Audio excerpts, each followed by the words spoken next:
Hi again, everyone, and welcome to another episode of RVBusiness Capitol Talk, sponsored by Excel. I'm Rick Kessler. With me, Sherman Goldenberg. We're from RV Business, and joining the two of us today, Jason Lippert and Ryan Smith.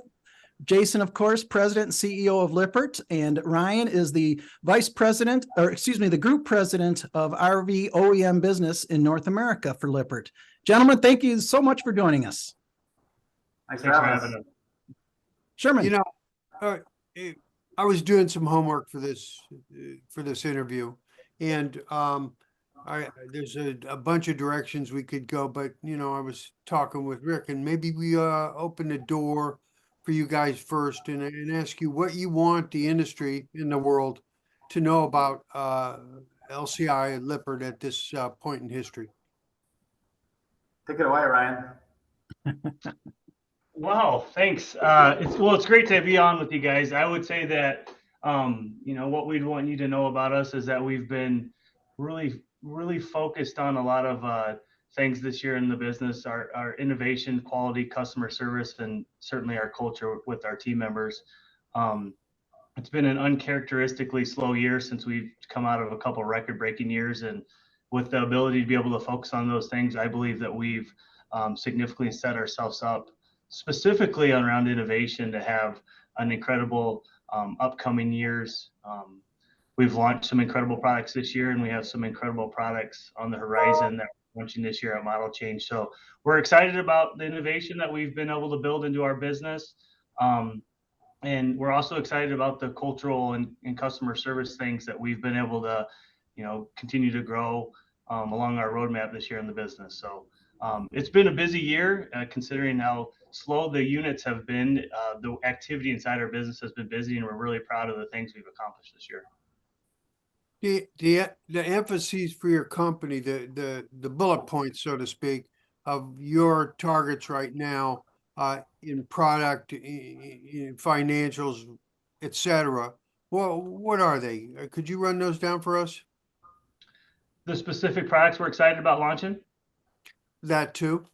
Yeah, I would tell you, there's a more than I can list that we're really excited about. I think that one of our leading products that we're most excited about that we've launched this year is our independent suspension, really driven around safety of the consumer and stability in the tow.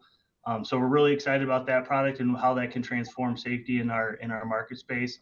We've come out with new touring suspension and new pin boxes that extend the durability and the performance of the vehicles, which we're really excited about, and the impact that can have on the consumer. We've transformed the air conditioning product in the marketplace with the most efficient, highest performing chill cube product that we're launching into market right now. And then we've also transformed windows. I mean, windows have been the same way for a long time, and we've come out with our 4K series system, our window system, and it's really providing a residential feel for the interiors of the unit. So we've been busy. There's a lot of products we're really proud of, Sherm. That's just kind of the tip of the iceberg, I'd say. But that kind of covers some of the new stuff that's coming the way to the customers now. Ryan, I just want to put some words in your mouth, Ryan. You to me anyway, the anti-lock brake system is also something worth mentioning. Yeah, that's the independent suspension that I was talking about, ABS. And that product is one of the products that we're most excited about, just because of the safety that it's going to provide the customer, like I said, and the stability it provides in the tow. Very good. I just add to that real quick, Rick. I mean, it's ABS has been around on automobiles for almost 3 decades, and we're just starting to scratch the surface. And the big challenge for us was to, as this industry is to make it affordable. So I think the best thing is we have a really great safety product that we've launched that the industry's needed for a long time. And I think the consumers have already spoken that this is something that they're really excited to have and see the availability for and more brands across the industry. So we're excited to launch more brands on that this year. And, the rest will likely just follow until hopefully it becomes an industry standard. And, along with the suspension products that Ryan mentioned, when we talk about independent suspension, I mean, one of the things we're focused on there too, not only is safety and better ride quality, but it's, with better ride quality comes, we end up protecting the insides of the unit as they're going down the road. There's just less shake and there's less vibration. And these are houses going down the road, and they're eventually going to shake apart if the suspension and the foundation isn't solid. So we're really pleased to have launched something that, again, not only meets the performance criteria, but also hits the quality mark and price point marks. I think any one of us RVers have at least one story about setting up at the campsite and the refrigerator door swung open and there's jelly everywhere or whatever. It's kind of a rite of passage anymore. That's right. When I was reviewing your financials, your third quarter, and I won't get down in the weeds on any of it. One thing that really caught my eye relates to, I think, what we're talking about. It says, additionally, new business commitments for 2024 across our businesses total approximately 185 million. We believe these are tremendous organic growth and market share wins for next year. Well, that's pretty exciting comment. Well, what can you tell us, if anything, about that? Yeah, I mean, the great thing is that, we've got kind of 6 different legs to our business, and, Ryan also runs the marine and the transportation group and the housing groups, and that rolls all that up. I mean, some of our biggest wins are coming from RV, but marine's another big piece, and these other groups I just mentioned have a lot of new sales opportunities coming, next year. And I think that, we've always been known as 2 predominant things: a growth machine and an innovation machine. And our ability to roll products out and gain market share in those new products, new customers, new industries, that's gonna continue to present those opportunities will continue to present itself as we continue to innovate and roll more products out to these new markets. And we're really proud that our marine, specifically marine, housing, transportation, and aftermarket, those 4 of our 6 legs performed at record levels this year, despite having a really, really tough year in RV. So that's something else we're really proud of. Just to add, I think last time, Sherman, we got the opportunity to talk, we were talking about how excited we were about the Furrion and Way addition to our organization. And we've had awesome, tremendous growth there. And so that's playing a big portion in that comment you grabbed out of our financial report. One of the things I probably should have mentioned, and this piggybacks on what you just talked about. Over 110 locations worldwide, 13,000 employees, over 13,000 employees, of course, worldwide.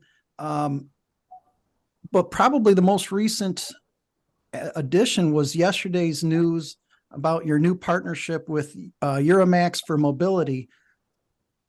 Can you explain what that partnership means for you guys? Yeah, it's transformational for that portion of our business. We're really excited about what the Euromax team brings to our partnership. They're the largest supplier to the European caravan industry, and they're world class.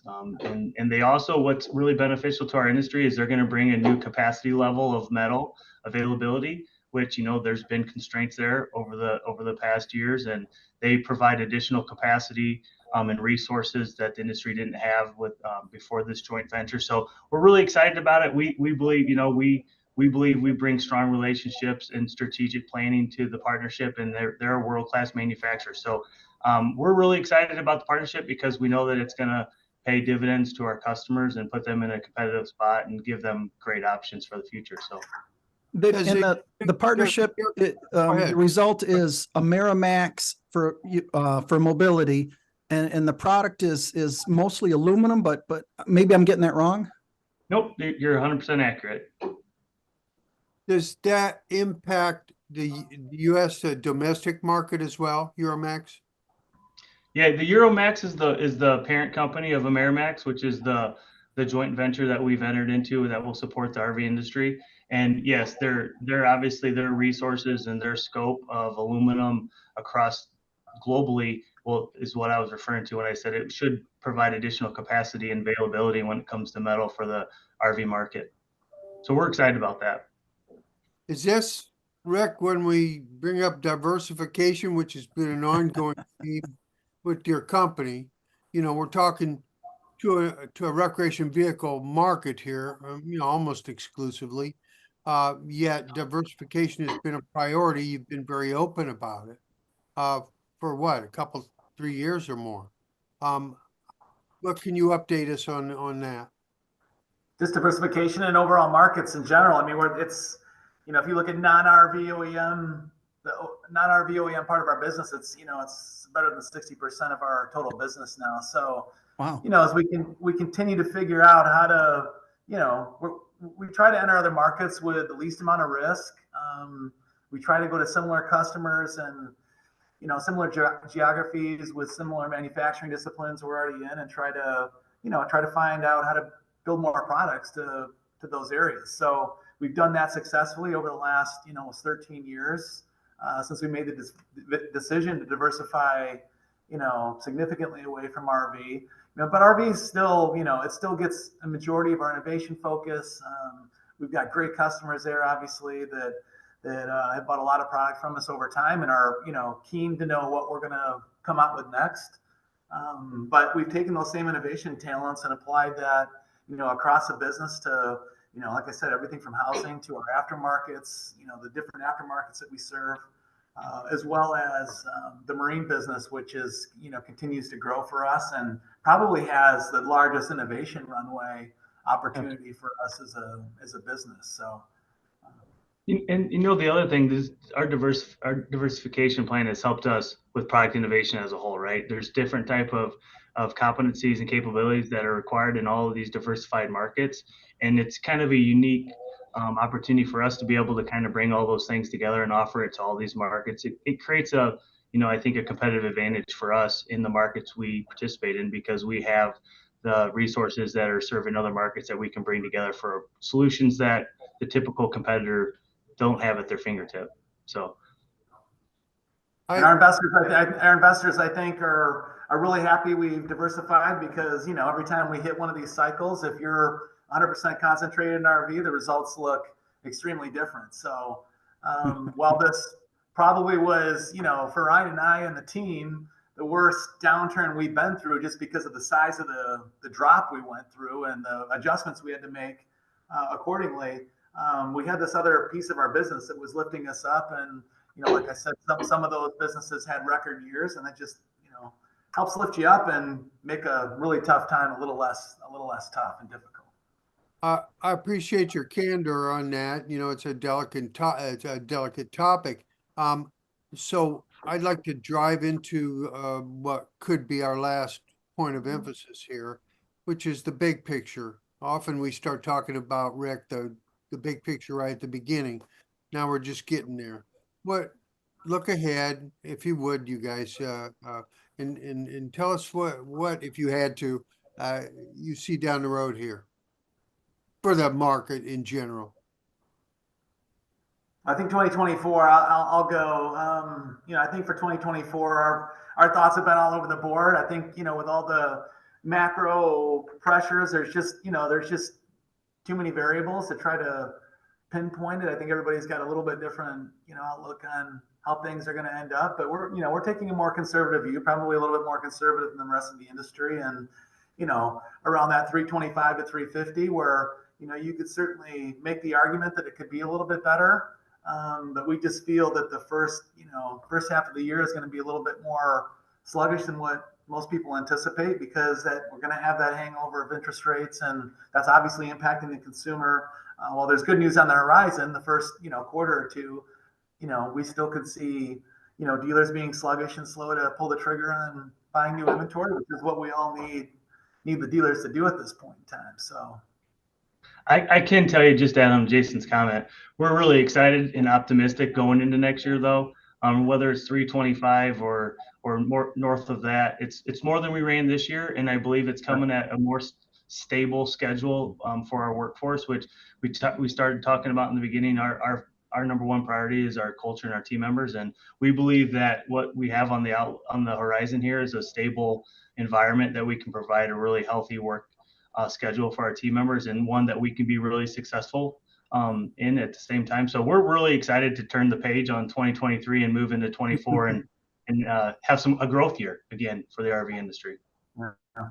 The quality and service end of things go better when, like Ryan said, when, the business is more consistent and volumes coming in a more consistent fashion than it did this year, where we had really 15 or so weeks that were completely downer, almost completely dark. So we're excited, and that is part of the optimistic view here, is that no matter what the volume is, even if it's at the lower end of our guess, it's still going to feel a heck of a lot better than what we felt this year. Do you anticipate it being a slow ramp up, or at least a consistently gradual ramp up, rather than what we came out of, the COVID, which was just such a flip of the switch? It was ridiculous. I would say I don't hope that we ever see the COVID ramp up ever again. I think it was irresponsible to our industry. But I do believe that we're gonna come into 24 24, like Jason said, a little sluggish.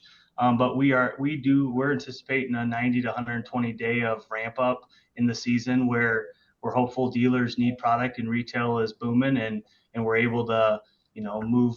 There's good news is this industry is really great at scaling, and there's capacity built into, I know, everyone's businesses right now. So we believe there's a 90 to 120 day run that we're going to make as an industry. And so we're prepared for that. We're excited and prepared for that. But to Jason's point earlier, we do anticipate a kind of a sluggish kickoff coming into 24. Yeah, that's probably a definite, again, with all the macro variables we're facing. And that's probably good for our industry, that this thing isn't going to take off like a rocket ship right away. That's good for us. It's good for the supply base and the OEM, manufacturing base alike, the consumers, ultimately the dealers, that we don't have to scramble and, do so much so fast. And on the other hand, our aftermarket business and the 150,000 transactions we do a month there, between phone calls and service related calls that are coming into our call center all the time. I mean, we're always seeing a ramp up there, because there's just more and more RVs that get dumped into the field every year that ultimately need service. And, we take that responsibility pretty seriously. We want to be the first to respond when the consumer has opportunities. So that part of our business is always busy, no matter what's going on the OEM side. Great interview. I can't tell you how much we appreciate your time and intelligence. And should we let them off the hook now, Rick? Are we the last interview of the year? It could be. Hey, we appreciate you, gentlemen. Thanks for having us on. Yeah, thanks, guys. Thanks for being there.